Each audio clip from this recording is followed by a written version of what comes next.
नमस्कार विद्यार्थी मित्रांनो, स्मार्ट अभ्यास या ऑनलाईन प्लॅटफॉर्मवर आपले मनापासून स्वागत आहे. आणि बऱ्याचशा दिवसांपासून मित्रांनो, आपली जी अगोदर डेली चालू घडामोडीची सीरीज चालायची, ती काही कारणास्तव आपण बंद केली होती. पण मित्रांनो, पुन्हा एकदा आपण आज दिनांक 1 जानेवारीपासून ती जी सीरीज आहे, ती पुन्हा एकदा घेऊन आलेलो आहोत. आणि यापुढे आपले जे लेक्चर आहेत मित्रांनो, ते दररोज आपल्या या YouTube चॅनलवर पडणार आहेत. याची सर्व विद्यार्थ्यांनी नोंद घ्यायची आहे. आणि हे जे काही लेक्चर सीरीज असणार आहे मित्रांनो, ते डेली सकाळी 7 वाजता आपल्या YouTube चॅनलवर येणार आहे. आणि हे जी काही सीरीज आपण बनवलेली आहे, ती आगामी येणाऱ्या सरळ सेवा असतील, एम-पी-एस-सी असेल किंवा इतर ज्या काही सेंट्रलच्या परीक्षा असतील, त्या सर्वांसाठी महत्त्वपूर्ण अशी सीरीज असणार आहे. या लेक्चरच्या तुम्हाला मोफत PDF नोट्ससुद्धा दिल्या जाणार आहेत. हे लेक्चर शेवटपर्यंत पाहायचं आहे. तसेच जास्तीत जास्त हा जो व्हिडिओ आहे, ते आपल्या मित्रांपर्यंत शेअर करायचा आहे, जेणेकरून आम्हाला जास्तीत जास्त विद्यार्थ्यांपर्यंत पोहोचणं शक्य होणार आहे. चला तर वेळ न घालवता आपण आजच्या अर्थात 1 जानेवारीच्या ज्याही महत्त्वाच्या चालू घडामोडी असणार आहेत, त्याचा अभ्यास करणार आहोत. तर पहिला आणि अत्यंत महत्त्वाचा असा प्रश्न असणार आहे मित्रांनो, की नुकतेच खालिदा जिया यांचे निधन झाले. त्या कोणत्या देशाच्या माजी पंतप्रधान होत्या? तर ऑप्शन्स या ठिकाणी आपण दिले आहेत. याचं योग्य उत्तर असणार आहे ऑप्शन नंबर सी, बांगलादेश.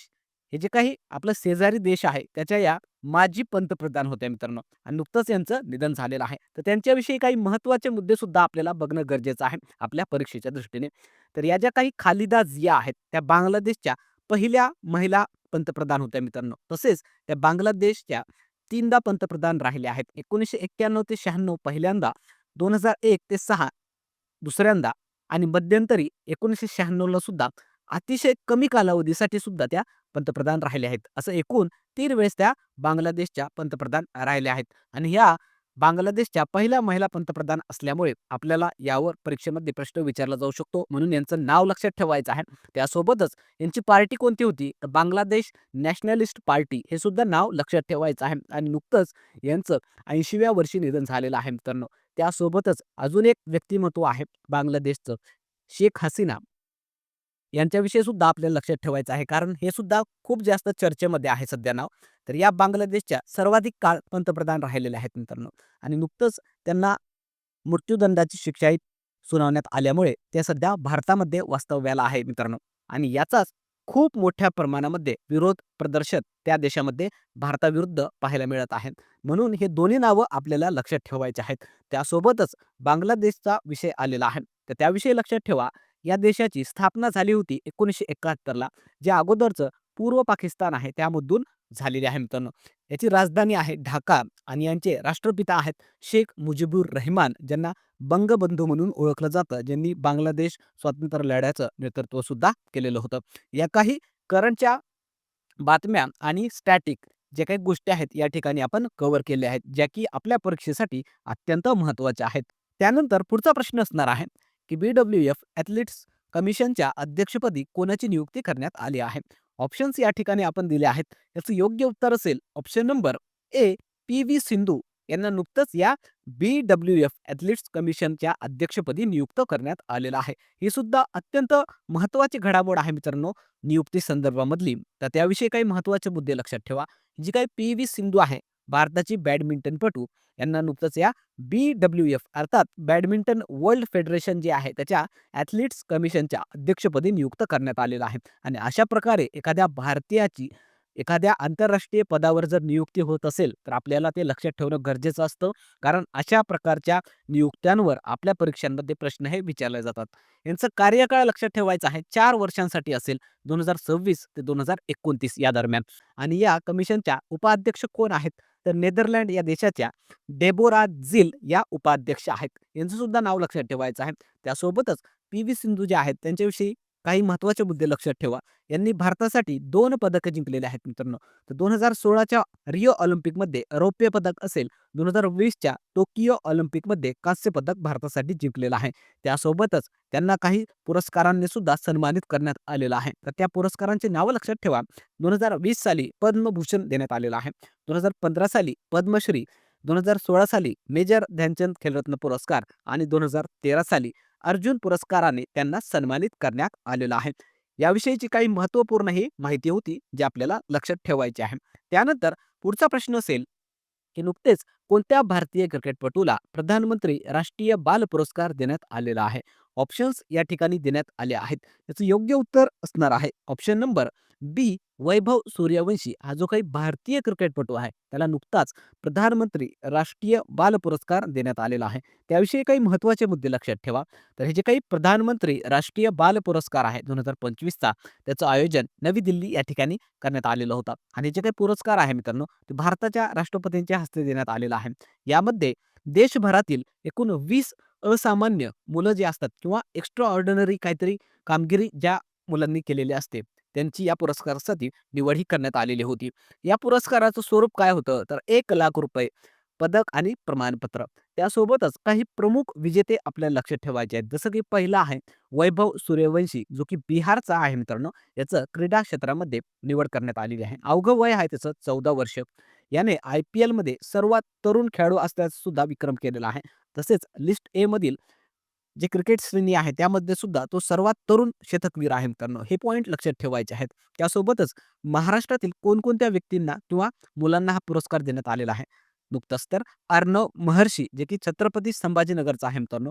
वय आहे 17 वर्ष. क्षेत्र आहे विज्ञान आणि तंत्रज्ञान. यानं काय केलेलं आहे, तर अर्धांगवायू अर्थात पॅरालिसिस झालेले जे रुग्ण असतात त्यांच्यासाठी AI आधारित एक विशेष पुनर्वसन उपकरण अर्थात रिहॅबिलिटेशन डिव्हाइस त्यांनी जे रिस्ट बँड असतं त्यानं ते विकसित केलेलं आहे. म्हणून त्याचा हा पुरस्कार देऊन सन्मान करण्यात आलेला आहे. तर हे 2 नावं आपल्याला लक्षात ठेवायचे आहेत, जे आपल्या परीक्षेसाठी महत्त्वाचे आहेत. त्यानंतर पुढचा प्रश्न असणार आहे, की नुकतेच महाराष्ट्र लोकसेवा आयोगाचे नवीन अध्यक्ष कोण बनले आहेत? ऑप्शन्स तुमच्या समोर दिलेले आहेत. याचं योग्य उत्तर असणार आहे option number A, Vivek Bhimanwar. हे नुकतंच MPSC अर्थात महाराष्ट्र लोकसेवा आयोगाचे नवीन अध्यक्ष बनलेले आहेत. त्यांच्याविषयी काही महत्त्वाचे मुद्दे लक्षात ठेवा. तर हे जे काही विवेक भीमनवार आहेत मित्रांनो, ते नवीन अध्यक्ष बनले आहेत MPSCचे. या अगोदरचे अध्यक्ष कोण होते? तर रजनीश शेठ होते. हे सुद्धा नाव आपण लक्षात ठेवायचं आहे. आणि हे जे विवेक भीमनवार आहेत, ते 2009च्या बॅचचे IAS अधिकारी आहेत. या अगोदर त्यांनी महाराष्ट्र राज्याचं जे परिवहन आयुक्त आहे मित्रांनो पद, त्यावर सुद्धा काम केलेलं आहे. हे सुद्धा लक्षात ठेवायचं आहे. त्यासोबतच जी MPSC आहे, याचा मुद्दा आलेला आहे. तर त्याविषयी लक्षात ठेवा. राज्यघटनेमध्ये याविषयी कलम आहे 315 आणि हे जे काही अध्यक्ष आहेत मित्रांनो, यांचा कार्यकाळ किती असतं? 6 वर्ष किंवा त्यांच्या वयाची 62 वर्ष होईपर्यंत त्यांचा कार्यकाळ हा ठरलेला असतो. आणि MPSCचं कार्य काय असतं? तर मुख्य कार्य जर आपण बघितलं, तर राज्य शासनाच्या विविध विभागांतील रिक्त पदांसाठी भरती परीक्षा आयोजित करणे आणि राज्य शासनाला अधिकारी उपलब्ध करून देणे. हे मुख्य कार्य या MPSCचं असतं मित्रांनो. आणि हे अतिशय चर्चेमध्ये असणारी नियुक्ती आहे MPSCची. कारण आपण नुकतंच बघतोय, खूप सारं चर्चेमध्ये असणारं हे MPSCचं प्रकरण आहे, ज्यामध्ये परीक्षा वेळेवर होत नाहीयेत. तसेच मुलांचे वय वाढत चाललेले आहेत. परत-परत मुलं संधी मागत आहेत. तर या अनुषंगाने याविषयीचं आपल्याला थोडंसं नॉलेज असणं गरजेचं आहे. जरी तुम्हाला करंट विषयक जरी प्रश्न नाही विचारला, तरी पण MPSC विषयी स्टॅटिक इतर विषयामध्ये हा मुद्दा येऊ शकतो. म्हणून या सर्व घडामोडी आपण या ठिकाणी कव्हर केलेल्या आहेत. त्यानंतर पुढचा प्रश्न असेल, की नुकतेच आंतरराष्ट्रीय क्रिकेटमध्ये 10,000 धावा पूर्ण करणारी भारताची दुसरी महिला क्रिकेटपटू कोण बनली आहे? ऑप्शन्स या ठिकाणी देण्यात आले आहेत.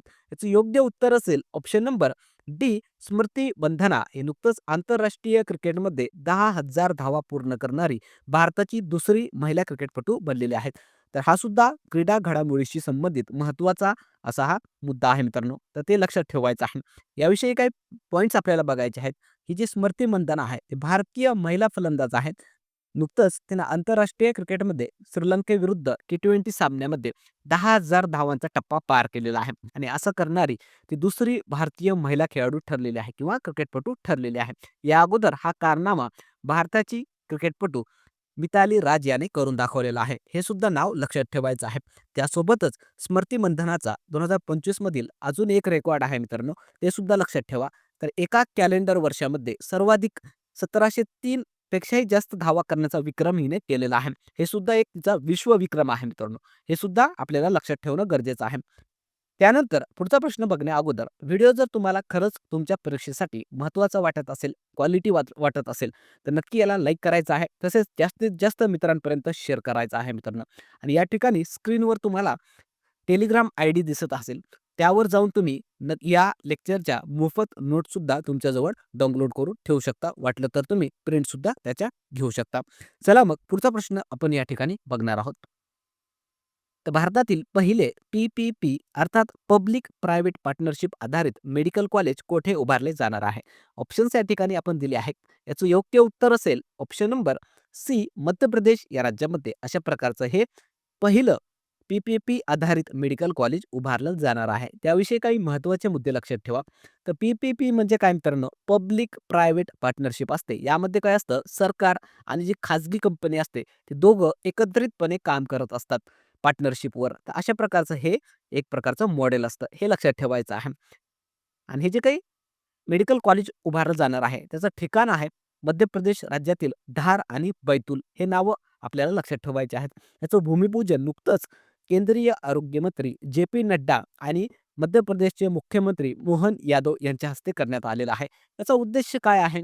तो उद्देश लक्षात ठेवा. आदिवासी आणि दुर्गम भागामध्ये दर्जेदार आरोग्य सुविधा आणि वैद्यकीय शिक्षण पोहोचवणे यामागचा हा उद्देश आहे.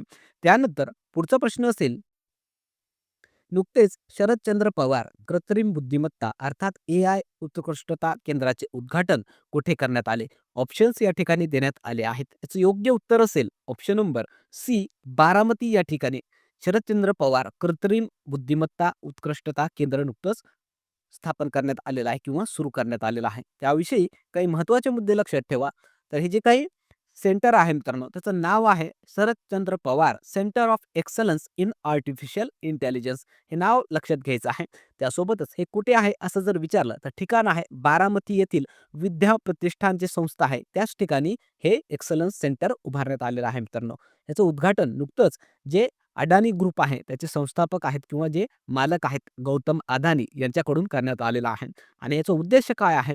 तर कृत्रिम बुद्धिमत्तामध्ये संशोधन, शिक्षण, कौशल्य विकास आणि नवोन्मेष घडवून आणणे अर्थात इनोव्हेशन घडवून आणणे. तर अशा प्रकारचं हे आपल्याला लक्षात ठेवायचं आहे. त्यानंतर पुढचा प्रश्न असेल, आंतरराष्ट्रीय T20 क्रिकेटमध्ये एका सामन्यात सर्वाधिक 8 बळी घेणारा जगातील पहिला गोलंदाज कोण बनला आहे? ऑप्शन्स या ठिकाणी आपण दिले आहेत. याचं योग्य उत्तर असणार आहे ऑप्शन नंबर सी, सोनम एशी असं त्या गोलंदाजाचं नाव आहे. नुकतंच ज्याने T20 मध्ये एकाच सामन्यामध्ये सर्वाधिक 8 विकेट घेतलेले आहेत मित्रांनो. त्याविषयी काही महत्त्वाचे मुद्दे लक्षात ठेवा.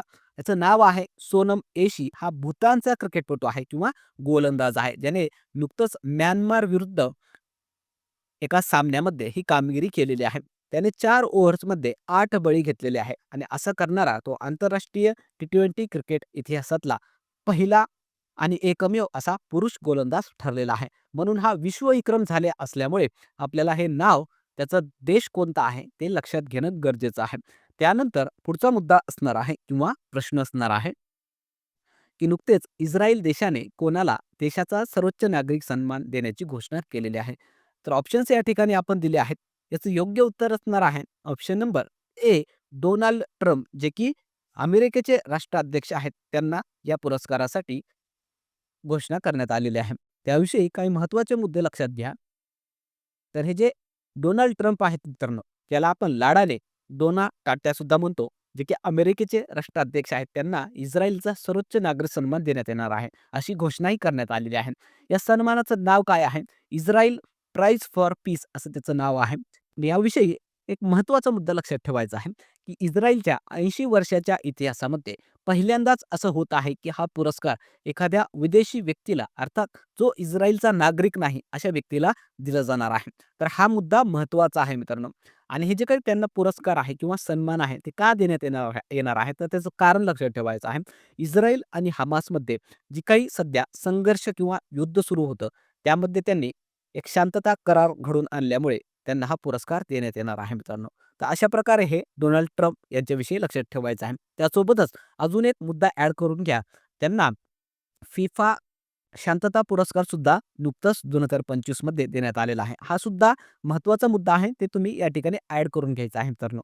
कारण हे जे काही डोनाल्ड ट्रम्प आहेत, ते आंतरराष्ट्रीय घडामोडींच्या दृष्टीने अत्यंत महत्त्वाचं नाव आहे. ते आपल्याला परीक्षेमध्ये विचारलं जात असतं. त्यानंतर मित्रांनो, या ठिकाणी आपण ज्या महत्त्वाच्या घडामोडी आहेत त्या कंप्लीट केलेल्या आहेत. शेवटी जसं आपण अगोदर डेली एक होमवर्क क्वेश्चन शेवटी देऊन जात होतो, तसं या ठिकाणी आपण आजचा होमवर्क क्वेश्चन तुमच्यासाठी ठेवलेला आहे. तर प्रश्न असेल की नुकतेच राष्ट्रीय प्रेरणा स्थळचे उद्घाटन कोणत्या शहरात करण्यात आलेलं आहे? हे अत्यंत महत्त्वाचं असं स्थळ आहे मित्रांनो. अतिशय चर्चेमध्ये असणारं आणि आपल्या परीक्षेसाठी महत्त्वाचं असणारं. तर याचं ऑप्शन्स या ठिकाणी आपण दिलेले आहेत. सर्वांनी उत्तर कमेंट बॉक्समध्ये द्यायचं आहे. बघूया किती विद्यार्थ्यांना याविषयी माहिती आहे. ते नक्की तुम्ही कमेंटमध्ये उत्तर द्यायचं आहे. बघूया मग किती विद्यार्थी आहेत की याचं उत्तर हे 100% बरोबर आपल्या कमेंट बॉक्समध्ये देतात. चला मग थांबूया या ठिकाणी. पुन्हा भेटूया एका नवीन व्हिडिओसह. व्हिडिओ जर आवडला तर व्हिडिओला लाईक करायचा आहे. चॅनलवर नवीन असाल तर चॅनलला सबस्क्राईब करून घ्यायचं आहे. जेणेकरून तुम्हाला व्हिडिओ पडला की लगेच नोटिफिकेशन तुमच्या मोबाईलवर दिसणार आहे. तसेच मित्रांनो, या लेक्चरच्या मोफत नोट्स आपण आपल्या टेलिग्राम चॅनल स्मार्ट अभ्यास 555 या ठिकाणी टाकणार आहोत. त्या ठिकाणी जाऊन तुम्ही टेलिग्रामवरून आपल्या नोट्स डाउनलोड करून रिव्हिजनसाठी स्वतःजवळ ठेवू शकता.